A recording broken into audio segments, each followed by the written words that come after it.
Hello guys, Rajput poultry farming YouTube channel में आप सभी का स्वागत है। जैसा कि आप लोग देख पा रहे होंगे कि हमारे फार्म में आज काफ़ी दिन बाद चिक्स आया है और चिक्स को आए हुए आज 4 दिन कंप्लीट हुए हैं, 5वां दिन रनिंग है। मैं कुछ बिजी होने के कारण वीडियो नहीं बना पा रहा था और उधर पीछे जब लिफ्टिंग हुई थी, लिफ्टिंग के बाद मैं आउट ऑफ स्टेट था, 2-3 स्टेट मैं निकल गया था कुछ कार्य के पर्पज़ से। जैसे कि आपके एनसीआर में दिल्ली, हरियाणा, राजस्थान गया था, तो वहाँ कुछ मंदिरों के दर्शन किए और उसके बाद कुछ अपने जो अपने लाइन के ये काम हैं उसके बारे में जानकारी लेने के लिए गए थे। और अपने सभी किसान भाइयों से मैं बताना चाहूँगा कि इस समय जो मौसम चल रहा है इसमें मैनेजमेंट का विशेष ध्यान देना पड़ेगा। विशेष ध्यान क्या है, जैसे क्लाइमेट गर्म और नरम दोनों चल रहा है इस समय। दिन में बहुत ज़्यादा गर्मी पड़ रही, रात में मौसम ठंड हो रहा है, तो इसमें सीआईडी की सबसे ज़्यादा प्रॉब्लम आती है बर्ड में। तो इनका पर्दे का मैनेजमेंट बहुत ज़्यादा ध्यान देना है। बरसात, कहीं कहीं बरसात हो रही, कहीं नहीं हो रही है। जहाँ पे बरसात हो रही है जिनके क्षेत्र में, वहाँ पर्दे पर विशेष ध्यान दें, क्योंकि हवा चलती है, पर्दा अगर गिरा हुआ है तो पानी अंदर आ जाएगा, जिससे बर्ड का बिछावन गीला हो जाएगा। और बिछावन गीला होने के बाद क्या होगा कि बर्ड के अंदर में सीआईडी आ जाएगी, बैक्टीरियल इन्फेक्शन होने लगेगा बर्ड को। तो इसलिए कोशिश करें फार्म पे हमेशा रहें, आप रहो, फार्म मालिक रहे या उनके कर्मचारी रहें।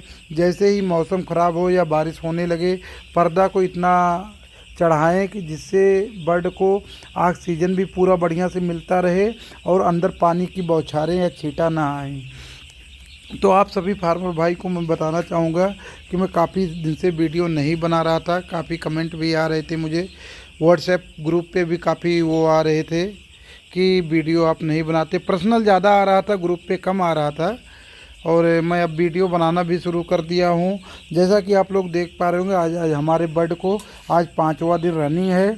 बर्ड बहुत अच्छे हैं, लेकिन इसमें थोड़ी सी मैंने एक मतलब कि एक्सपेरिमेंट कर रहा हूँ कि विदाउट एंटीबायोटिक बर्ड को पालने के लिए मेडिसिन नाम मात्र का, क्योंकि पिछले शिफ्ट में मेरा मेडिसिन बहुत ज़्यादा लग गया था, लेकिन जिस अपेक्षा से जैसे मेडिसिन लगा था उस हिसाब से मुझे रिजल्ट नहीं मिला था।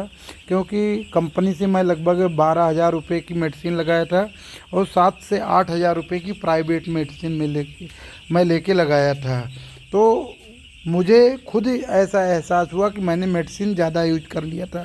तो इस बैच में मैं मेडिसिन एकदम ना के बराबर यूज करूँगा। जैसे कि आप लोग देख पा रहे होंगे, आज हमारे बर्ड को 5वां दिन रनिंग है और 5वें दिन रनिंग में केवल मैंने 3 दिन इनको पैरासीटामॉल लगाया, कोई और उसके अलावा कोई एंटीबायोटिक नहीं लगाया है, ना कोई दवा देना, लीवर टॉनिक, ना किडनी प्रेशर, कुछ भी नहीं लगाया हूँ। लेकिन हमारे बर्ड अभी तो कोई दिक्कत नहीं है, स्वस्थ है। हाँ, एक दिक्कत आई है, उसको भी मैं आप लोगों से बताता हूँ कि मोर्टालिटी थोड़ा सा ज़्यादा हुई है, क्योंकि हमने एंटीबायोटिक नहीं यूज किया है। और एंटीबायोटिक ना यूज करने के कारण से, या जैसे क्या होता है कई बार कि हैचरी से जब बर्ड आते हैं तो जो इनके पेरेंट्स होते हैं, नए पेरेंट्स होते हैं, नया अंडा लगा होता है, स्टार्टिंग का अंडा होता है, तो उसमें कुछ छोटे चूजे निकलते हैं। तो उस कारण से कुछ मोर्टालिटी ज़्यादा हुई। समथिंग 4 दिन में मेरे अंदाज से 80-85 मोर्टालिटी हो गई है। तो मुझे उस मोर्टालिटी से कोई टेंशन नहीं है, क्योंकि आईबी कंपनी में मोर्टालिटी परसेंटेज भी कोई वो नहीं है। केवल आप रिजल्ट दीजिए, मोर्टालिटी आपका 10% 12% हो जाए, कोई दिक्कत नहीं, लेकिन आप रिजल्ट दीजिए। एफसीआर ना भगे, आपका रिजल्ट आए, तो मोर्टालिटी से कुछ नहीं रखता है। तो मैं कोशिश करता हूँ कि मोर्टालिटी रोकूँ, लेकिन अब की बार कुछ मोर्टालिटी ज़्यादा हुई है। तो रिजल्ट हमारे मैनेजमेंट के ऊपर है और चिक्स और फीड के ऊपर है। तीनों चीज़ का इसमें ज़रूरत होती है। मैनेजमेंट आपका अच्छा रहे, चिक्स की क्वालिटी आपकी अच्छी हो और फीड की क्वालिटी अच्छी हो, तो रिजल्ट 100% आना संभव है। और मैं अपने फार्मर भाई को बताना चाहता हूँ कि अब मैं ग्रुप पे भी एक्टिव रहूँगा और आपके हर सवाल का जवाब देने की कोशिश करूँगा और आपके इस व्हाट्सएप ग्रुप पे एक्टिव पूरा रहूँगा। पुनः बता रहा हूँ, उसके बाद आपके Rajput poultry farming YouTube channel पे भी एक्टिव रहूँगा। जो भी हमारे नए फार्मर हैं वो हमारे चैनल को लाइक, शेयर और सब्सक्राइब करें। और इसमें जितनी भी बातें हम बताते हैं वो 100% सत्य है। कोई इसमें बढ़ा चढ़ा के कोई बात नहीं होती है। तो अब की बार मेरा एक नियम है कि कम से कम मेडिसिन पे मैं इसको बर्ड को तैयार करूँगा। हाँ, मैनेजमेंट पे मेरा फोकस ज़्यादा रहेगा और मैनेजमेंट पे हमेशा मेरा फोकस रहता है, जैसा कि आप लोग देख पा रहे होंगे। ठीक। और मेरे यहाँ ये निप्पल ड्रिंकर लगा हुआ है। इस निप्पल ड्रिंकर का एक फ़ायदा ये है कि डे 1 से ही हमें मैनुअल पानी नहीं देना पड़ता है। और सबसे बड़ा जो चैलेंज होता है, पहले वीक में बर्ड को पानी पिलाने का चैलेंज होता है। क्योंकि अगर पहले वीक में बर्ड को भरपूर पानी पीते हैं तो इनकी एक बीमारी जो हमारे फार्मर भाई अक्सर पूछा करते हैं कि हमारा बर्ड वाटर इंटेक कम कर रहा है। और वाटर इंटेक कम करने से क्या होता है कि इकोलाई आ जाती है। जब वाटर इंटेक कम करेगा आपका बर्ड तो इकोलाई आ जाती है। इकोलाई आने के कारण बर्ड सूखने लगता है और मोर्टालिटी बढ़ जाती है। इसका कई कारण होता है, जैसे आपके फार्म में टेम्परेचर अगर डाउन है तो उस कारण से बर्ड पानी नहीं पीते हैं, उससे भी इकोलाई आती है। अगर आपके फार्म में स्टार्टिंग में पहले हफ्ते में बर्ड को हवा ज़्यादा तेज़ लगती है डायरेक्ट, तब भी इकोलाई आती है। क्योंकि हवा लगने से बर्ड आपके किनारे दुबक के बैठेंगे और पानी नहीं पिएंगे। तो ये फर्स्ट वीक में आपको अच्छी तरह से देखना होगा और मैनेजमेंट करना होगा कि हवा डायरेक्ट बर्ड को ना लगे और टेम्परेचर मेंटेन रहे, तो इकोलाई आपके बर्ड में नहीं आएगी। और साथ में सीआरडी भी नहीं आएगी। जैसे हवा ज़्यादा लगेगा, बर्ड को पर्दा ज़्यादा खुला रहेगा, टेम्परेचर डाउन रहेगा तो सीआरडी भी आएगी। तो सीआरडी और इकोलाई के लिए सीआरडी के लिए तो 100% फार्मर जिम्मेदार होता है। मैनेजमेंट उसमें सबसे बड़ा रोल होता है। और इकोलाई के लिए उसमें भी फार्मर का मैनेजमेंट ही 90% फार्मर का मैनेजमेंट जिम्मेदार होता है। 10% आपके पानी की प्रॉब्लम होती है। तो मैं ये नहीं कह रहा हूँ कि 100% इकोलाई में फार्मर की मैनेजमेंट की कमी होती है, लेकिन यह है कि 90% फार्मर की कमी होती है। मैनेजमेंट सही नहीं कर पाता, हर जगह पर्याप्त मात्रा में पानी का बर्तन नहीं लगाता है। और फिर जाके तीसरे नंबर पे आता है कि पानी की शुद्धता। तो इसलिए इकोलाई और सीआरडी के दोनों बारे में मैंने आप लोगों को आज इस वीडियो के माध्यम से बता रहा हूँ। और सबसे बड़ा रोल होता है मैनेजमेंट का। हमारा मैनेजमेंट बढ़िया है तो सिस्टम बढ़िया ही चलेगा। और अपने सभी फार्मर भाई से मैं यही बताना चाहूँगा कि सभी फार्मर भाई देखो, ये आपकी प्रमुख खेती है या बिजनेस है, इस पे आप फोकस करोगे तो आप लोगों का आमदनी बढ़ेगी।